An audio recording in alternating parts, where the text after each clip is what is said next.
connaissez le général de Gaulle? Brillant homme politique, mais brillant théoricien militaire. Ce livre-là date de 1924, ça fait 100 ans. Il s'intitule « La discorde chez l'ennemi ». Pour parler très simplement, comment diviser pour mieux régner. Et le sujet d'aujourd'hui, c'est le Sahara. Le Sahara. Vous savez que depuis la guerre d'Algérie, depuis 1954 jusqu'à 2024, le problème du Maghreb, le problème de l'Afrique du Nord, c'est la question du Sahara. C'est une question liée aux décolonisations. Le Sahara occidental est le dernier État à ne pas être décolonisé en Afrique. Vous savez qu'il y a 54 États africains et le Sahara occidental est le dernier territoire à ne pas être décolonisé. Alors pourquoi je dis Sahara occidental? Le Sahara occidental, c'est le terme qui a été utilisé lors de la conférence de Madrid en novembre 1975. Et donc, ce fameux 14 novembre 1975, il y avait qui? Il y avait le Maroc, la Mauritanie et l'Espagne. Donc, c'est l'Espagne qui a réuni le Maroc et la Mauritanie pour se partager le Sahara occidental. C'est-à-dire 2 tiers pour le Maroc, c'est les 2 tiers du nord du Sahara occidental, et 1 tiers pour la Mauritanie. Et donc, le tiers de la Mauritanie, c'est ce qu'on appelle aujourd'hui la 12e province marocaine, c'est la partie où il y a Dakhla comme capitale. La fameuse Dhahab, l'or. Donc, pourquoi j'insiste là-dessus? Donc, ce document officiel a été signé donc par l'Espagne, le Maroc et la Mauritanie.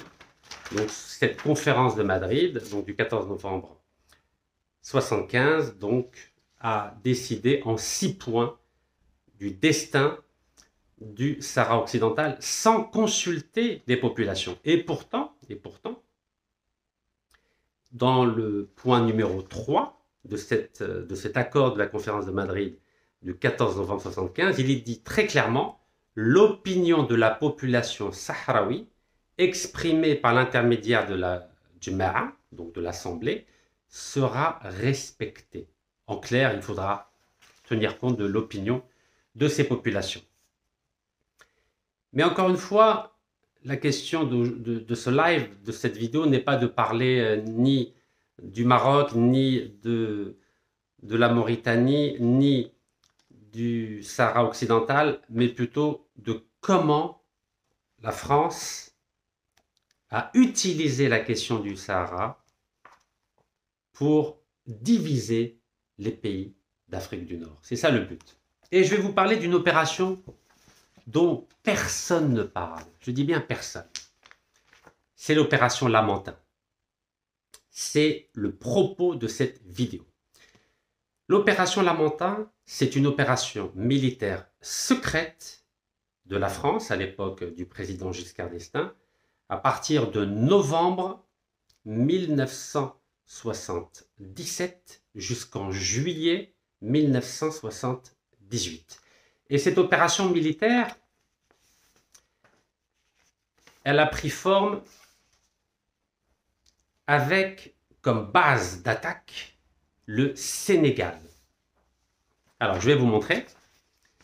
Donc, c'est à partir de la base au Sénégal, à Dakar, ce qu'on appelle la base de Ouakam. C'est là où d'ailleurs est née Ségolène Royal, qui était ministre et ancienne candidate aux élections présidentielles, et ainsi que Ramayadé, qui était secrétaire d'État aux droits de l'homme du gouvernement Sarkozy.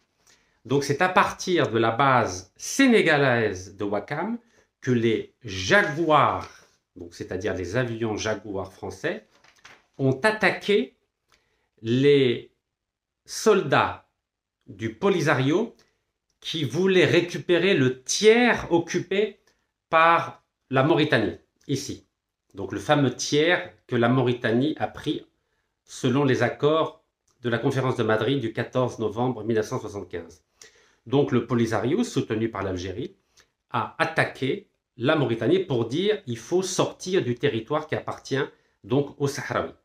Et la France, qui contrôlait les mines de fer de Zouiret, Zouiret c'est en Mauritanie, c'est ici, il y a un train qui part de Zouiret jusqu'à Ouadhibou, le port de Ouadhibou. C'est là qu'il achemine le fer du gisement de Zouiret. C'est 650 km de train, donc pour acheminer le fer et ainsi l'amener en France. Et donc les soldats du Polisario attaquaient donc cette ligne de chemin de fer et donc mettaient en péril les intérêts économiques de la France. Et c'est la raison pour laquelle la France a décidé de lancer l'opération Lamentin pour détruire les forces armées du Polisario. Alors, pourquoi le Sénégal est entré dans cette histoire? À l'époque, le président du Sénégal, depuis 1960, c'était le grand intellectuel, ami de l'ancien président français Georges Pompidou. Ils étaient ensemble à l'école, donc au lycée Louis le Grand. C'est Léopold Sédar Senghor, le fameux chantre de la négritude.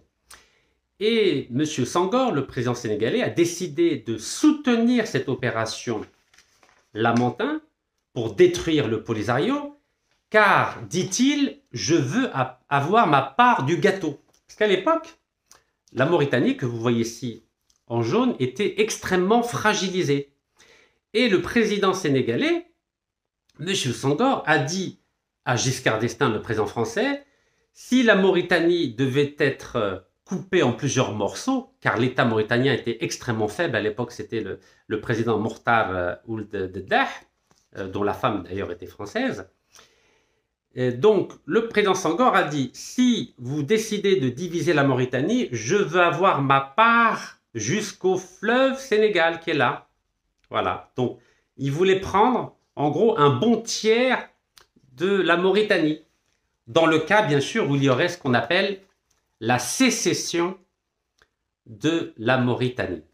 Donc c'était des intérêts, on va dire bassement terriens ou terrestres, vous les appelez comme vous voulez, qui ont fait que le président sénégalais a prêté main forte à la France pour lancer son opération secrète Lamentin contre le Polisario et bien sûr pour aider aussi le Maroc. Car l'objectif de la France, et c'est toujours le même aujourd'hui, c'est de diviser l'Afrique du Nord pour empêcher que l'Algérie devienne une grande puissance, pour empêcher le leadership algérien. Car la France n'a jamais digéré la perte de l'Algérie. La France n'a jamais accepté que l'Algérie détienne autant de réserves en gaz et en pétrole.